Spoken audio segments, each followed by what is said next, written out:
पुराने समय की बात है। दो अच्छे दोस्त थे जो बचपन में एक साथ पढ़ाई करते और खेलते थे। समय के साथ जैसे जैसे वे बड़े हुए, उनका जीवन अलग अलग दिशा में मोड़ लेता गया।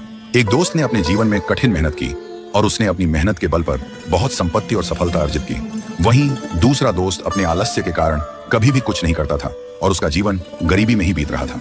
एक दिन अमीर व्यक्ति ने अपने बचपन के दोस्त को मिलने का निर्णय लिया और उसके घर पहुंचा।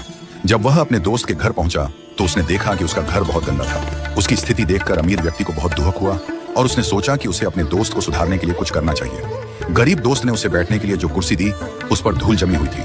ये देखकर अमीर व्यक्ति ने कहा, तुम अपना घर इतना गंदा क्यों रखते हो? घर साफ रखना चाहिए। गरीब व्यक्ति ने जवाब दिया, घर साफ करने से कोई फायदा नहीं है। ये कुछ दिनों बाद फिर से गंदा हो जाता है और फिर से वही स्थिति हो जाती है।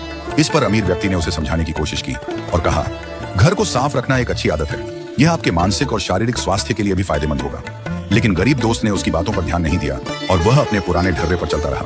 अंत में जाते समय अमीर व्यक्ति ने गरीब दोस्त को एक सुंदर गुलदस्ता उपहार में दिया। वह गुलदस्ता बहुत ही आकर्षक और सुंदर था और अमीर व्यक्ति ने कहा, यह गुलदस्ता तुम्हारे घर को और सुंदर बनाएगा, इसे अच्छे से रखो। गरीब व्यक्ति ने वह गुलदस्ता अलमारी के ऊपर रख दिया, लेकिन उसने कभी भी घर की सफाई पर ध्यान नहीं दिया। कुछ दिन बाद जब भी कोई व्यक्ति उसके घर आता, वह गुलदस्ते को देखकर उसकी तारीफ करता, लेकिन उसी समय उसे घर की गंदगी भी दिखाई देती थी। वे लोग कहते, गुलदस्ता तो बहुत सुंदर है, लेकिन घर इतना गंदा है, यह कैसा विरोधाभास है। ये बातें सुनकर गरीब व्यक्ति ने सोचा कि अगर यह लोग गुलदस्ते की सुंदरता की तारीफ कर रहे हैं, तो शायद मुझे अपना घर साफ करना चाहिए। उसने सोचा कि पहले अलमारी की सफाई कर लेता हूँ। जब उसने अलमारी साफ की, तब घर आने वाले लोग उसकी तारीफ करने लगे।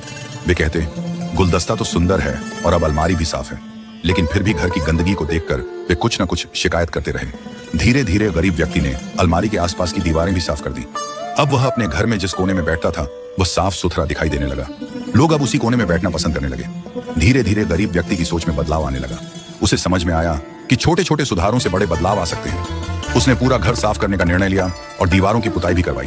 अब उसका घर साफ सुथरा था और हर कोई उसकी तारीफ करने लगा। इस पूरी प्रक्रिया के दौरान उसकी सोच बदलने लगी। पहले वह सोचता था कि सफाई का कोई फायदा नहीं है, लेकिन अब उसे एहसास हुआ कि अच्छा वातावरण न केवल घर को सुंदर बनाता है, बल्कि मानसिक शांति और सुख भी प्रदान करता है। इसके बाद गरीब व्यक्ति ने अपने जीवन में और भी सुधार करने का निर्णय लिया। उसने अपनी आलसी आदतों को छोड़कर काम करना शुरू किया और धीरे धीरे अपने जीवन में बदलाव लाने में सफल हुआ। यह कहानी हमें यह सिखाती है कि छोटे छोटे अच्छे कदम हमारी सोच को बदल सकते हैं और बड़े बदलाव ला सकते हैं। एक छोटी सी अच्छी आदत से हमारे जीवन में सुधार हो सकता है और बड़ी बड़ी समस्याओं का समाधान हो सकता है। यदि हम भगवान और उनके मंदिर को प्रणाम करने की आदत डालें, पूजा पाठ और ध्यान लगाएं, तो हमारी मानसिक स्थिति भी बेहतर होगी। प्रतिदिन ध्यान और नाम जप करने से हमारी आत्मा को शांति मिलती है और यह हमारे जीवन को सही दिशा में मार्गदर्शन करता है। अच्छी आदतों को अपनाने से हमारी जीवन की राह आसान हो जाती है।